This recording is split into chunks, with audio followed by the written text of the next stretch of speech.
Joining us today, I'm John Rosen, the LA Kings insider. Right here, Zach Dooley, Ontario Reign insider. Zach, looking right now back at training camp, at the preseason, one of the hallmarks that you can already see from this LA Kings team, they play aggressive, they've changed their forecheck, they want to be on their toes and go after it and play hockey. You're seeing veteran guys who are now having to adjust to a new style for the first time in 10, 15 years. Dustin Brown talked about it. I mean, if you do something the same way for 15 years, in this case a 1-2-2 forecheck, that the Kings have run, there's going to be some mistakes when you have to change it up. You're going to resort to old habits and things like that. So, I think these guys, for the older guys, it's adjusting to this more aggressive style, especially on the forecheck. And for the younger guys, it's a chance for them to utilize their speed and their quickness to take advantage of this new forecheck. Something that came along as the preseason progressed, the LA Kings 4-2-1 in the preseason. The record isn't important. It's the preseason. These games don't count, but it's more about the vibe, the environment around the team, the expectations. That's why this year feels much different than last year's 1-6-1 preseason. The Kings are 0-0 right now. And I think we can all, as you said, 4-2-1 is great, but it really doesn't matter, in the grand scheme of things. What's different is the culture and just the vibe around what's going on with this 4-2-1 record. It started at rookie camp, it went through main camp, and it went through the preseason as well.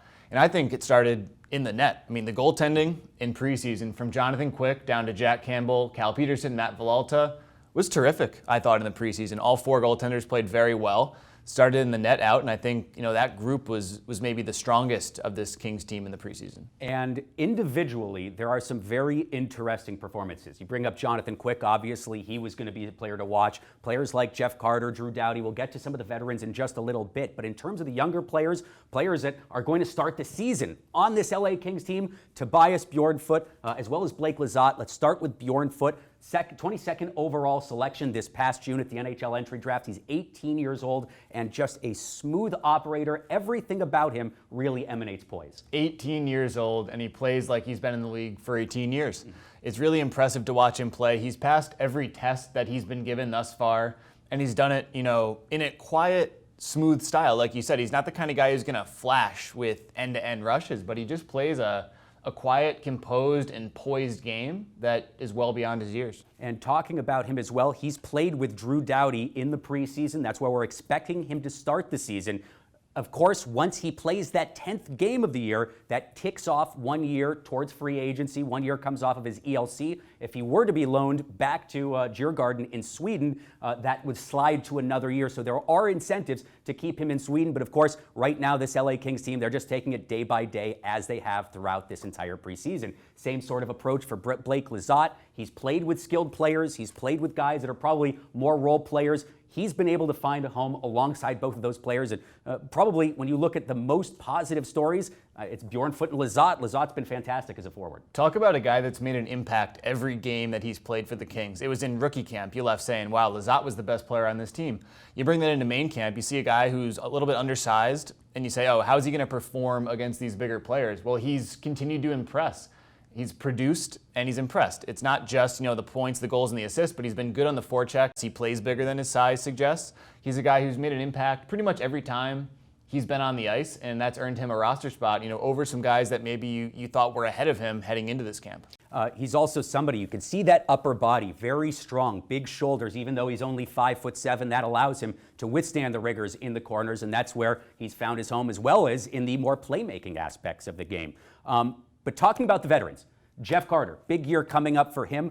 He was actually referenced by Todd McClellan as somebody who has had a standout camp, has been a great listener, and something that we also saw a couple days ago, saw him score a very impressive redirection goal in a practice, but it reminds you of when that happened a couple years ago. Jeff Carter 2 years ago, suffering that injury, came back, wasn't still the same type of skater right after that injury, but was still scoring those goals in a number of different ways. The deflections, going to the net, that's what we saw in practice, and he's a player that's going to be moving to wing. He's going to be playing both center and wing. Versatility, really a staple of personnel underneath Todd McClellan. You see it with Carter, you see it with an Adrian Kempe, guys who can play both center and wing.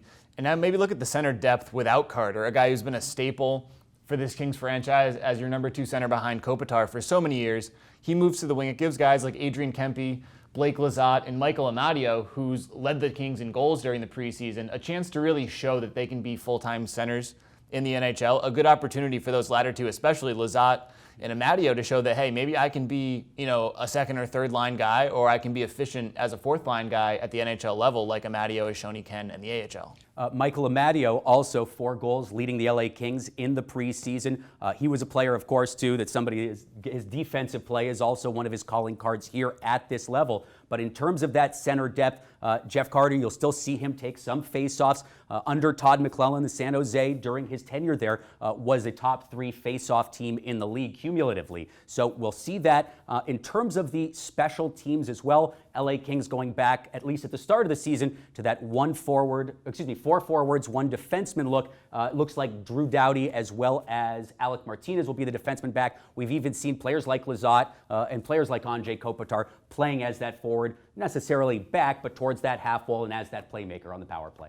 4 forwards kind of fits how this team is built. You've got Doughty and Martinez, who have been staples, on the power play for the Kings over the years, and you look at the amount of forwards that can play on the man advantage. It gives a guy maybe like a Lizotte or an Amadio. Amadio in Utah played on the half wall, and he was excellent in that role. You see a lot of different guys who could play on that power play. A new system under Todd McClellan, as we talked about with the forecheck. So hopefully it's one that is able to showcase the strengths that these Kings players have and put guys into roles where they can be successful. It's going to be about that growth. That's what Todd McClellan had said. This year will be gauged by how they grow. His very first press conference of the year alluding to that. In terms of the Ontario Reign this season, and this is going to be a Reign team that's going to be a little bit firmer up front, tremendous depth defensively, and Cal Peterson starting the season in Ontario as well. What type of growth are you looking to see? How does that apply to the AHL team? This could be a very exciting team. I think a misconception with the Reign is that these 18, 19, 20-year-old kids can just come in and dominate. The AHL is a very, very tough league. You're going to see guys like Rasmus Kupari, Jared Anderson-Dolan start the year as probably the top 2 centers on this Reign roster, Nikolai Prohorkin as well. It's a pretty highly touted depth down the middle. I'm really interested to see how these guys adapt to the pro game, or for Kupari and Prohorkin, the North American game.